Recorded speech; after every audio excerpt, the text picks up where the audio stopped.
Okay, so we're getting ready to start our flatbread and hummus lab, and our talking about our salad dressings and dips lab. So the first thing I'm going to start with today is we're going to make our flatbread first, get it all mixed up because it has to sit for like 10 minutes, and then while we're doing that, we're going to go ahead and make the hummus. So for the flatbread, you're going, here is your mise en place, like right here over. So you need dried yeast. You need 1/4 ounce of dried yeast. That converts into 2 tablespoons and a fourth of yeast if you don't have one of those packets. So 1/4 ounce is a regular packet of yeast if you buy them in the packets. If you don't, if you have them in a jar, 2 tablespoons and 1/4. Okay. Then you want sugar because yeast needs food. Yeast eats sugar. And so you have a half a teaspoon of sugar. Then we have paprika. We have I think a half a teaspoon of paprika. Then we have kosher salt, which is 1 teaspoon. Then we have water anywhere. It says a cup, 8 fluid ounces is a cup, and some additional. So it's just kind of, you're gonna like pour in water just as you go on so you can get the right consistency. Okay, so I have a little bit extra water. And then last but not least, you have flour, all-purpose flour. You have 1 3/4 cup.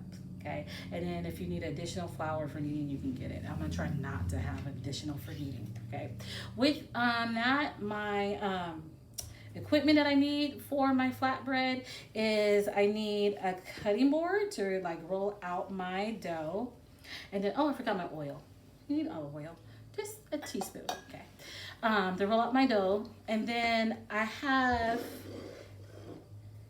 a saucer here, and this is actually, once I roll out my dough, I am going to actually use this to make my flatbread circles. It asks for a 6-inch disc, and so this is pretty much what I have. And I was sitting here thinking, I'm just like, who in their house have a 6-inch disc just sitting around? A plate, and then I have a knife to cut it around. For cooking it, you can use a pan, a frying pan. If you have a griddle, you can. Or you can use what they call a griddle plate. And I actually have a griddle plate, and that's what I am going to use for that. All right, and then the last thing is a grill plate. I had to tell my cameraman to come over here to show you what a grill plate looks like. Looks like this. You just put it on top of your oven, and then it'll just heat up. Okay. All right, now for the actual hummus part.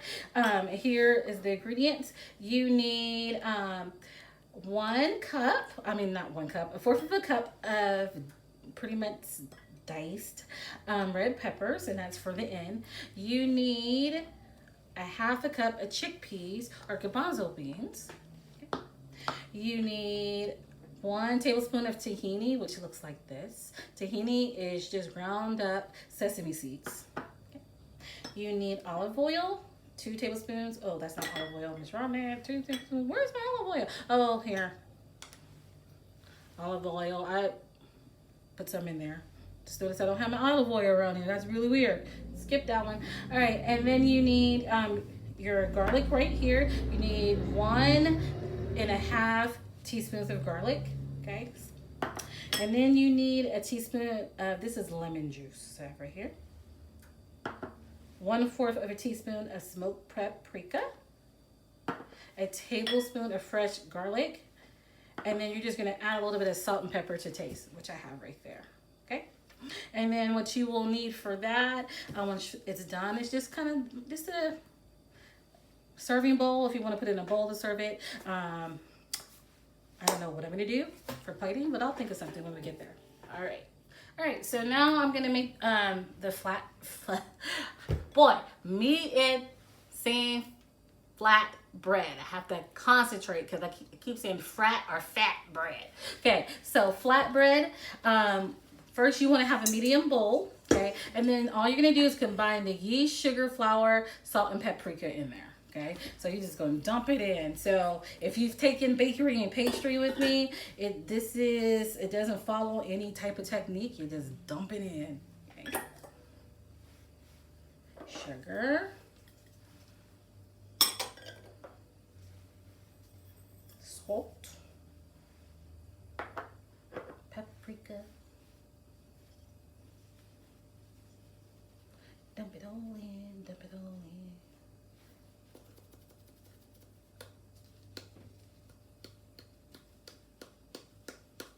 in. All right. And then what I like to do, I like to mix it like this. Just to give it a little just a mixture. And just mix it up a little bit before I start to add the water. Okay. So just mix a little bit, just kind of get it in there a little bit. All right. So next, okay, I'm gonna take my fingers too. You're gonna add the water. Okay. So your directions say you're going to just slowly add water in a steady stream until the dough begins to form in a ball. And then you're going to knead it a little bit lightly on a flour surface. I like to knead in my bowl. That's just a preference, a personal preference, instead of putting it on a surface if I don't have to. So this one I don't think I have to. The bowl is big enough for me to knead. Okay. So I'm just gonna slowly pour. Stay straight. Okay.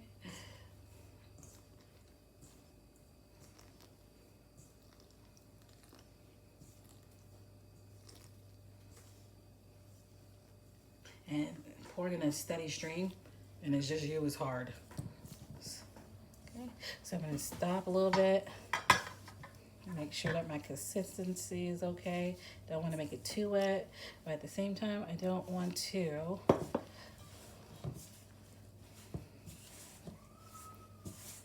have a lot of water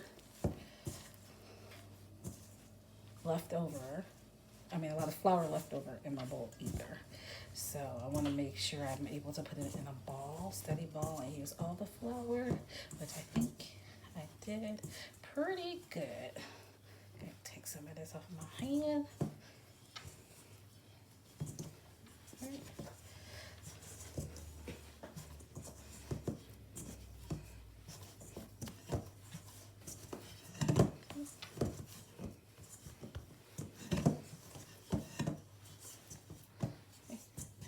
Okay, so I'm kneading. Okay, you want to do it in like a nice little ball. Okay, and then if for some reason you got your flour too wet, you can always add not your flour, your dough too wet. It's a little too sticky. You can always add a little bit of flour. I find that the best method is to just do a little sprinkle, and then add that flour into your ball and then see how it is. Or you can do it on your hand, just little sprinkles in your hand, and then see how it forms. Then that way you won't put too much, okay? So the next step, all I'm gonna do is put it back in the bowl. I'm gonna cover mine with saran wrap. You can do this with saran wrap or a damp towel, and then you're gonna let it sit for 10 minutes, okay? All right. So I'm just gonna cover with saran wrap. If you're anything like Miss Rhonda, then saran wrap makes me angry. So I don't use the actual cutter from the box. I just kind of just rip it because like it makes me angry. I don't like that.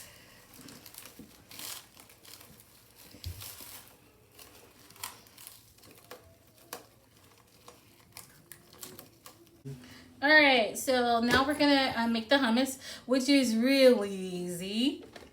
Pretty much your directions, it says dump everything into the food processor. All right. So easy recipe, dump it all in. So I'm just gonna go ahead, start with my garlic, parsley. I'm gonna go ahead and do the chickpeas next. Okay. And put lemon juice.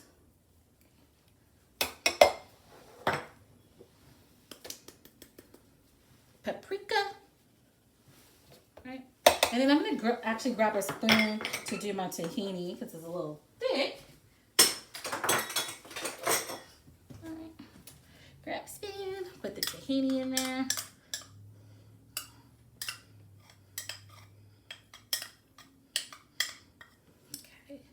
And then my olive oil. Right. And then it just says, go ahead and blend it up. Okay.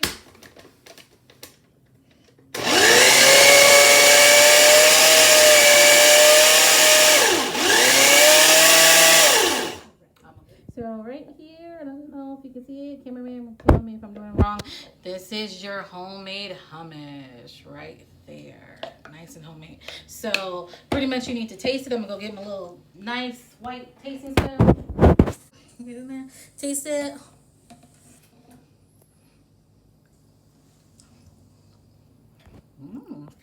What I put in there?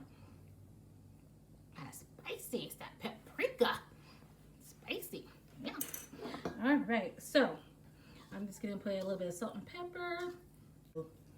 Kind of crinkle up the salt because I use kosher salt and it's coarse.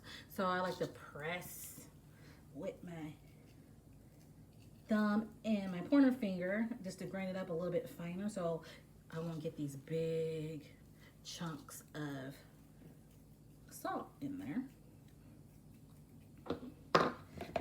Mix it up in there a little bit.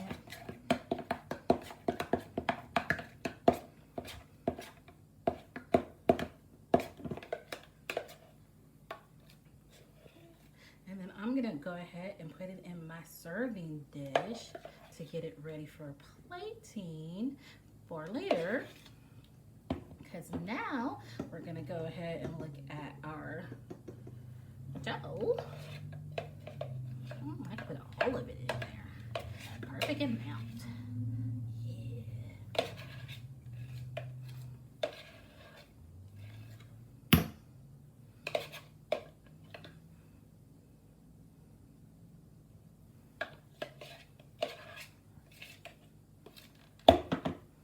Nice amount.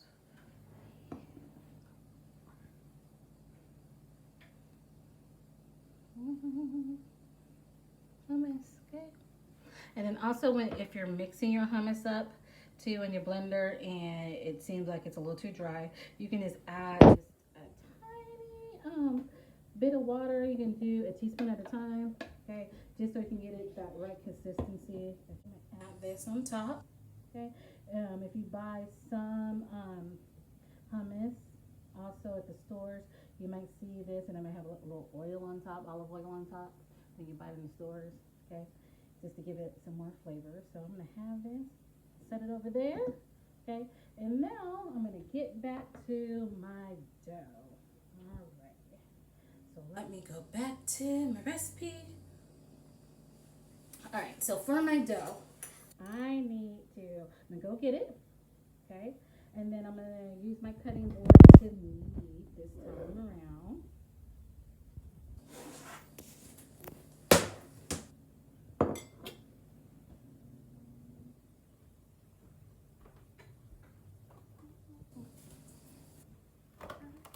So there it is.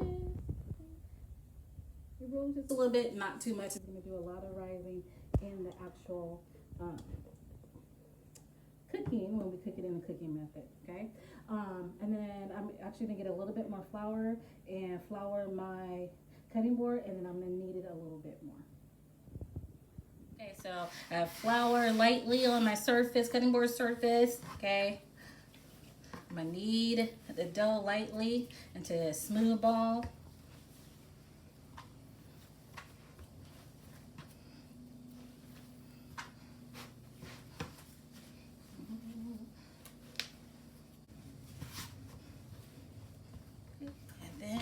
Some rolling in a minute. Rolling, get my rolling pin out, okay? Then it asks for me to roll this into a 1/4 of an inch, I think, yes. Circle, okay? And then I'm gonna cut it out. So we're gonna roll it. This is why I don't particularly like using a cutting board either, okay? I get why they actually use a cutting board because you're gonna cut it out, but cutting boards slip if you don't have a cutting board mat, which I don't at my house. At school, we have cutting board mats. just kind of have to deal with them. And I'm trying to use my body to help me hold on to it. Just gonna roll this out. Okay. And when you roll out dough, it takes some work. You can't be light about it. You can't just be lightweight. You got to put all your body into it. Otherwise, you're not gonna get it as thin as possible. Okay. So if you're just like pressing over here, I've seen students do this. Like something's gonna happen. Okay. I don't like to just use the handles too. Even though they make it with handles, it doesn't mean that you have to stick with the handles. Okay. But if that makes you feel good, you can use the handles. I like to just get in there and use the actual roll part. Okay. All right. So my edges are going to be a little bit thicker. I'm just trying to get the middle part to about 1/4 of an inch thick. Because then I can come back in and re-roll that for some more flatbread.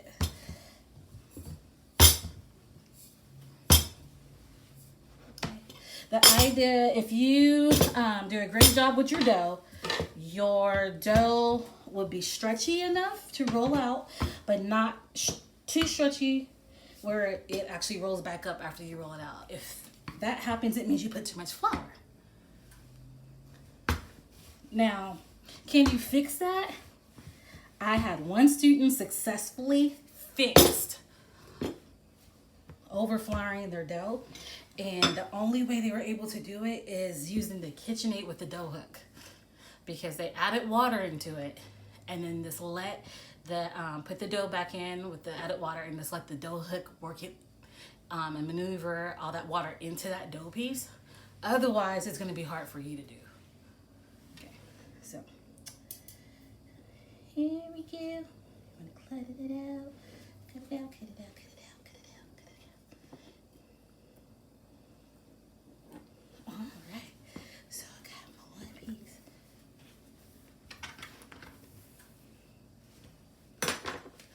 Yay. I'm gonna roll this back into a ball to make more later.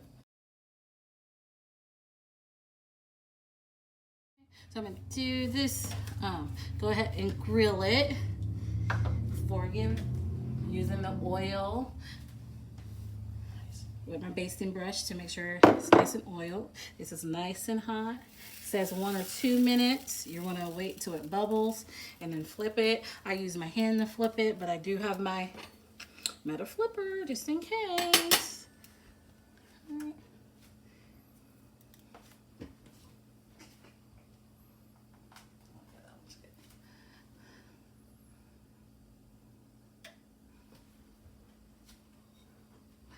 Before, this is the after, before, after.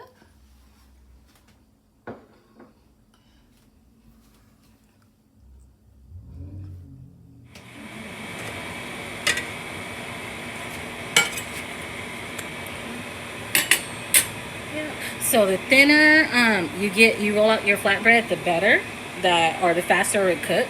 Okay. Oh, this one's really bubbling. Look, bubble.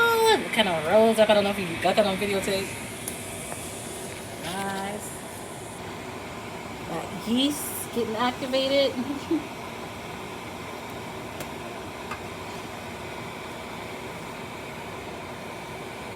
Alrighty, so all I'm gonna do is just basic plating, okay? And you can pick any one. I'm gonna pick this one, the last one that I did, okay? And then I'm just gonna try to cut it in 4s. Oh, you can really smell it. Oh, I can smell the grill marks. Smell it. Oh, I'm gonna turn off my fan too, so you can hear me. Sorry. Okay, so pick the one on top. I'm just gonna cut it in 4s. Okay, I was saying I can smell my grill marks. Actually, I'm gonna cut them a little bit different so I can get some wedges. Pieces.